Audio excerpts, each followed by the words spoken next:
जय गुरुदेव। इस वीडियो में हम कवर कर रहे हैं संक्रांति और विशेष रूप से मकर संक्रांति का फल।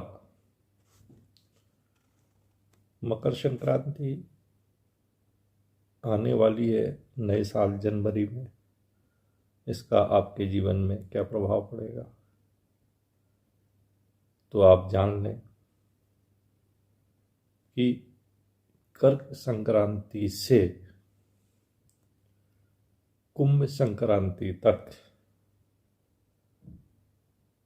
दक्षिणायन रहता है सूर्य। इसमें रातें लंबी रहती हैं और दिन छोटे होते हैं, जबकि मकर संक्रांति से लेके मिथुन संक्रांति तक सूर्य उत्तरायण रहता है। इसमें दिन लंबे और रात छोटी होती है। तो अभी क्या होने वाला है? अभी होने वाला है कि भगवान भास्कर सूर्य ये जो है मकर संक्रांति करेंगे, अर्थात मकर राशि में प्रवेश करेंगे। मकर राशि में प्रवेश करेंगे, क्या होगा? क्योंकि एक तो उत्तरायण चालू होगा जो देवताओं का दिन कहलाता है,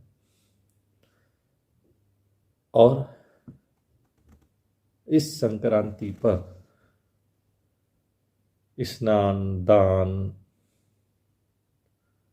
पितृ श्राद्ध और तर्पण का बहुत ही ज़्यादा पुण्य फल व्यक्ति को प्राप्त होता है।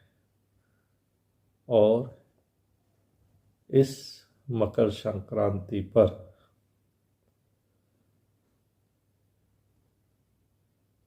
यदि हम गंगा स्नान कर लें, गंगा जी को याद कर लें, तो सोने में सुहागा हो जाता है। तो पहले आप जान लें कि मकर संक्रांति इस बार 2024 में कब है। तो मकर संक्रांति 2024 में 15 तारीख को मनाई जानी चाहिए, या आप मनाएं, क्योंकि 15 तारीख को सूर्य 2:43 पर मकर संक्रांति में मकर राशि में संक्रमण करेगा। इसके साथ ही मकर संक्रांति जो है स्टार्ट हो जाएगी। तो मकर संक्रांति का पुण्य फल क्यों होता है, या मकर संक्रांति का महत्व के बारे में शॉर्ट में आप जान लें कि कपिल मुनि, भगवान कपिल का 24 अवतारों में अवतार हुआ है। तो कपिल मुनि पर इंद्र के घोड़े की चोरी किए जाने का झूठा आरोप लग गया था। इससे नाराज होकर कपिल मुनि ने जो है राजा सगर के 60,000 पुत्रों को भस्म कर दिया था, श्राप दे दिया था। लेकिन जब उनसे अनुनय विनय की और गलती मान ली गई, तो उन्होंने बताया कि यदि आप गंगा को स्वर्ग से पृथ्वी पर लाएं तो आपके पुत्रों को मोक्ष हो सकता है। इसके लिए अंशुमान और राजा भागीरथ ने कड़ी तपस्या की और गंगा का प्रकटीकरण यहाँ हुआ भूमि में, और जिससे 60,000 पुत्रों का मोक्ष हो गया। तभी से मकर संक्रांति का जो है महत्व है। यदि हम मकर संक्रांति को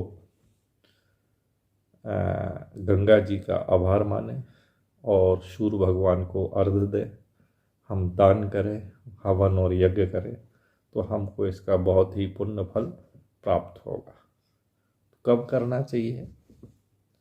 संक्रांति के बाद या पहले इसके लिए जो है आप बहुत ही सावधानी से सुने कि जब मकर संक्रांति होती है या जब सूर्य उत्तरायण होता है तो संक्रांति के बाद 60 घड़ी तक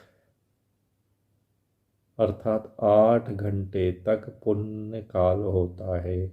तो संक्रांति के बाद 8 घंटे तक यदि हम गंगा जी में स्नान करेंगे या कोई और पवित्र नदी में स्नान करेंगे और फिर हम दान पुण्य करेंगे, हम जो है पितरों को याद करेंगे, गंगा जी का जो है आभार मानेंगे, यज्ञ और हवन करेंगे, तो हमें पुण्य फल प्राप्त होगा।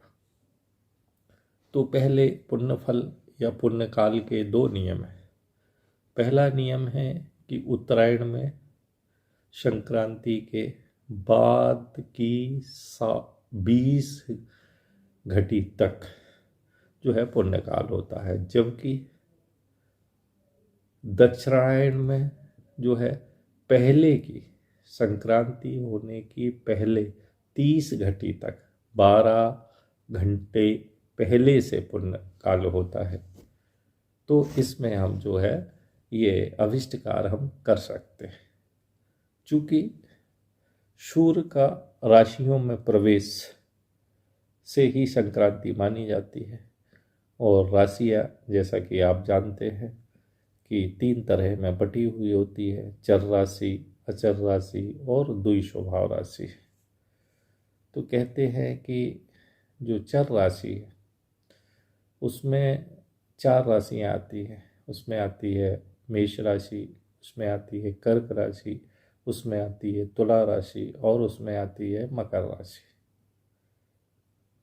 इन राशियों में जब सूर्य का संचरण होता है तो कब हम पुण्य काल में पुण्य कर्म करें, अच्छे कर्म करें, तो ये 4 चर राशियों में भी जो है 2 भागों में बांटा गया।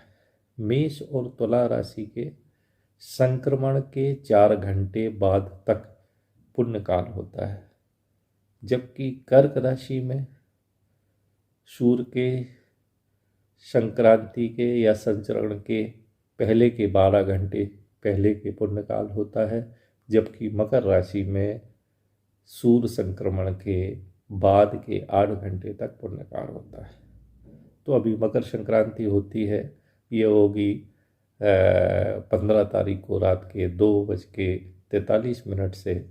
तो कहते हैं मकर संक्रांति के बाद के 8 घंटे मतलब 10:43 तक जो है अभीष्ट पुण्य काल रहेगा। इसमें हम पुण्य कर्म करें। इन पुण्य कालों में हम स्नान करें, दान करें, पितृ श्राद्ध तर्पण करें, गंगा जी का आभार मानें, हम जो है हवन और यज्ञ करें, सूर्य को अर्घ्य दें, तो हमको बहुत ही पुण्य फल प्राप्त होता है। तो जब भी सूर्य संक्रांति करता है तो चर राशि, अचर राशि, जिसको स्थिर राशि कहते हैं, या द्विस्वभाव राशि, इसमें अलग अलग टाइम में किसी किसी राशि में पहले के घंटे, किसी किसी राशि में बाद के घंटे तक विशेष पुण्यकाल होता है। नहीं तो संक्रांति के बाद वो पुण्यकाल तो रहता ही है। तो कपिल मुनि के श्राप से 60,000 सगर के पुत्रों के मोक्ष के लिए गंगा का अवतरण इस धरा पर हुआ था। तभी से मकर संक्रांति का पर्व मनाया जाता है और इसका उल्लेख वैदिक ऋषि विश्वामित्र जी ने किया था। नमस्कार।